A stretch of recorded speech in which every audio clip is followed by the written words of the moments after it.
Hello friends, कैसे हैं आप लोग। मैं ऋषि गुप्ता। मेरा ये पहला IT related content video YouTube पे है।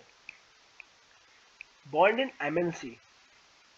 आई थिंक जो भी स्टूडेंट या आईटी कल्चर रिलेटेड या anything, any company related student कभी ना कभी इस वर्ड से जरूर टकराता है। अब मोटा मोटा हिसाब उठाएं तो bond in MNC, bond in multinational companies like Infosys, TCS, Wipro, Capgemini, Accenture, Cognizant, Deloitte, etc. ये कंटेंट बनाने का मेरा सबसे पहला मेन फोकस था कि जब मैं कंपनी ज्वाइन करने जा रहा था तो मैंने बहुत यूट्यूब पर रिसर्च किया रिगार्डिंग बॉन्ड। मुझे कोई कंटेंट नहीं मिला। आई थिंक होगा भी तो मैं ढूंढ नहीं पाया, बट मुझे कोई क्लियरिटी नहीं मिली। सो मैंने सोचा क्यों ना एक वीडियो बनाया जाए, जितना भी मैंने अभी तक जाना है उससे रिलेटेड। शायद कोई मेरा वीडियो देखकर अपना विजन क्लियर कर पाए कि मुझे किस कंपनी में जाना है। सबसे ज़्यादा ये वीडियो वो स्टूडेंट देखते हैं जिनके पास मल्टीपल चॉइस होती है, जैसे मेरे पास थी, वैसे ही आप भी हो सकते हैं। तो शुरू करते हैं। Bond in MNC. बॉन्ड एक पर्टिकुलर पीरियड के लिए आप साइन करते हैं किसी कंपनी में, पर्टिकुलर अमाउंट के लिए, कि अगर Rishi Gupta within 12 month of joining XYZ company को छोड़ते हैं तो उन्हें एक पर्टिकुलर अमाउंट ऑफ रुपीस पे करना पड़ेगा। कुछ कंपनियों में बॉन्ड नहीं भी होता है, लेकिन क्या उनमें सही में बॉन्ड नहीं होता? क्या जो कंपनियों में बॉन्ड नहीं होता हम उन्हें कभी भी छोड़ सकते हैं? जैसे 25 को मुझे छोड़ना है, मैंने 24 को मेल डाला, resignation mail, dear HR something something, और हम 25 को छोड़ सकते हैं। क्या जिन कंपनी में बॉन्ड है हम उस बॉन्ड को ब्रेक नहीं कर सकते? ये सब क्वेश्चन मेरे माइंड में भी थे और आपके भी होंगे। तो मैं एक एक करके इन क्वेश्चन को लेता हूं कि सबसे पहले बॉन्ड एलिजिबल कब से होता है। कंपनी रिक्रूटमेंट में बहुत सारी प्रोसेस होती है। आफ्टर गेटिंग ऑफर लेटर हमें एक ऑनलाइन फॉर्म आता है, नाउ डेज ऑनलाइन फॉर्म आता है जो हमें एक्सेप्ट करना देता है। तो बहुत सारे स्टूडेंट को डाउट होता है कि मैंने ऑनलाइन फॉर्म एक्सेप्ट कर लिया है, मैंने ऑफर लेटर एक्सेप्ट कर लिया है, क्या मेरा बॉन्ड आज से चालू हो गया है? क्या मैंने अगर आज XYZ कंपनी छोड़ी तो क्या मेरे को 75,000 पे करना पड़ेगा, 80,000 पे करना पड़ेगा? नहीं, ये गलत है। बॉन्ड आपका the very first day of joining, जब आप कंपनी के ऑफिशियल मेंबर बनते हैं उस दिन से एलिजिबल होता है।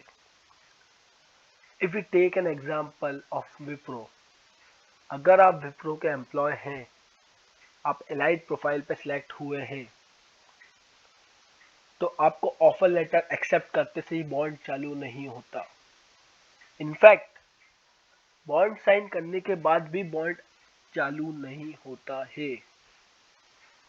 द वेरी फर्स्ट डे, आपका जब ओरिएंटेशन के बाद आपका on boarding day, day 1 on boarding, जब आप अपनी सबसे फर्स्ट अटेंडेंस मार्क करते हैं, not in Wipro, Infosys TCS में भी इन्फोसिस में जब डे 1 ऑफ ट्रेनिंग होता है आपका, तब से आपका बॉन्ड चालू होता है। टीसीएस में भी सेम, डे 1 जब आप ज्वाइनिंग कर लेते हैं आपका बॉन्ड एलिजिबल हो जाता है। But Accenture, Cognizant and there are many company जो बॉन्ड नहीं रखते, तो क्या हम उन्हें कभी भी छोड़ सकते हैं? नहीं। इन कंपनियों में, इन नहीं, एमएनसी कोई सी भी कंपनियों में आपको नोटिस पीरियड सर्व करना होता है। अब बहुत सारे स्टूडेंट जानते होंगे नोटिस पीरियड क्या होता है और बहुत से नहीं जानते होंगे। ओके, सो नोटिस पीरियड एक टाइम होता है जो कंपनी फिक्स करती है। आप अपना ऑफर लेटर रीड करिएगा, उसमें ज़रूर होगा कि अगर आप निकाले जाते हैं या आप कंपनी छोड़ने का सोचते हैं तो आपको 30 डेज का नोटिस पीरियड सर्व करना पड़ेगा। अब ये 30 डेज का होता है, 90 डेज का होता है, किसी किसी कंपनी में पेड होता है कि आप उतना अमाउंट पे कर दीजिए और नोटिस पीरियड को रिफ्यूज़ कर दीजिए। अब नोटिस पीरियड में क्या होता है, आपको जितने भी टास्क दिए होते हैं उस टाइम असाइन किए होते हैं वो कंप्लीट करके हैंड ओवर करना रहता है। एचआर, मैनेजर, सबको आपके जितने भी एक्सेस हैं सब रिटर्न करना पड़ता है। तो एमएनसी, विप्रो, इन्फोसिस, टीसीएस जिनमें बॉन्ड होता है, क्या हम वो नहीं छोड़ सकते? बहुत सारे स्टूडेंट का क्वेश्चन होता है, भैया आप वो भी छोड़ सकते हो। आपने विप्रो ज्वाइन करी, मैं कहूँगा कभी किसी भी कंपनी को ज्वाइन करने के बाद छोड़ो मत, जब तक आप एज अ फ्रेशर कोई सी भी कंपनी ज्वाइन करो उससे मिनिमम 1 ईयर और 2 ईयर तो आप ना छोड़ें, क्योंकि वो हमारी फर्स्ट कंपनी थी जिसने हमें ऑफर दिया, जिसने हमें एक एम्प्लॉय बनाया। बट इफ एनी केस आपको बहुत ही अच्छा पैकेज मिल रहा है, लाइक विप्रो ने आपको या इन्फोसिस ने या टीसीएस ने जो इनका बेसिक पैकेज है 3.5 दिया और कोई कंपनी आपको 6 लाख 7 लाख ऑफर कर रही है, then you can go with great technology अगर वो दे रही है तो। ये एक एम्प्लॉयमेंट फॉर्म होता है जब हम ऑफलाइन जाते हैं तो, और द वेरी फर्स्ट डे ये हम ये साइन करते हैं जब हम पहुंचते हैं कंपनी में। अभी तो सब ऑनलाइन चल रहा है तो ऑनलाइन फॉर्म भराते हैं, उसको हम पोर्टल पे अपलोड करते हैं, देन हमारा बॉन्ड फॉर्मेलिटीज होती है। ओके, विप्रो में जैसे कि मैंने मेंशन किया बॉन्ड होता है 75,000 का। कब बॉन्ड स्टार्ट होता है, if we break bond what will happen, तो ये भी एक पॉइंट है कि इन एनी कंपनी, कोई सी भी, मैं नाम नहीं ले रहा, आप ब्रेक करते हो बॉन्ड जिसमें ऑलरेडी बॉन्ड था तो वो आपको ब्लैक लिस्ट कर देती है। उस कंपनी में आप कभी भी लाइफ टाइम अप्लाई नहीं कर सकते, उसके एम्प्लॉय नहीं बन सकते।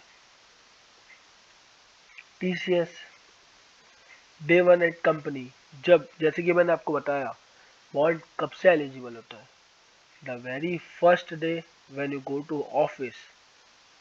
आपको आपका आईडी कार्ड की प्रोसेस होती है, आपकी सारी फॉर्मेलिटीज होती हैं, बॉन्ड उस दिन चालू होता है। अगर आपको ये लगता है कि मैंने ऑफर लेटर एक्सेप्ट कर लिया तो मेरा बॉन्ड चालू हो गया, तो नहीं, ऐसा नहीं होता है। जितना मैंने रिसर्च किया, जितना मैंने अपने फ्रेंड्सों से पूछा, जितना मैंने अपनी कंपनी का पता किया, द वेरी फर्स्ट डे जब आप अपनी कंपनी में एंटर करते हैं एज ए एम्प्लॉय, आपका डे 1 होता है जब से बॉन्ड स्टार्ट होता है। आई थिंक आपको समझ आया हो। Thank you very much. ये मेरा पहला वीडियो था। थैंक यू, ढेर सारा प्यार दीजिएगा। अगर आपको लगा हो कि ये कंटेंट थोड़ा भी आपके काम आए या आया या आपके फ्रेंड्स के आए तो शेयर ज़रूर करिएगा। Thank you.